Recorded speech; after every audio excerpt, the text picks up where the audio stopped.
शेतकऱ्यांना अखंडित वीज पुरवठा व्हावा म्हणून सौर कृषी पंप आणि बळीराजा मोफत वीज योजना अशा दोन योजनांची सुरुवात संभाजीनगरच्या लाडक्या बहिणींच्या मेळाव्यात देवाभाऊंच्या उपस्थितीत करण्यात आली आहे।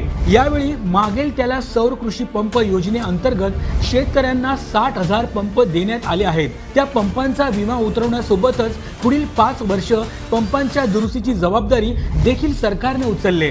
छत्रपती संभाजीनगरमध्ये सर्वाधिक सौर कृषी पंप लावण्यात आले आहेत। येत्या 18 महिन्यात शेतकऱ्यांची सर्व वीज सौर ऊर्जेच्या माध्यमातून येणार असून शेतकऱ्यांसाठी स्वतःची वीज कंपनी स्थापन करणारे महाराष्ट्र हे देशातील पहिले राज्य ठरले आहे। देवाभाऊंच्या राज्यात वेगवान निर्णय आणि घडतोय समृद्ध महाराष्ट्र।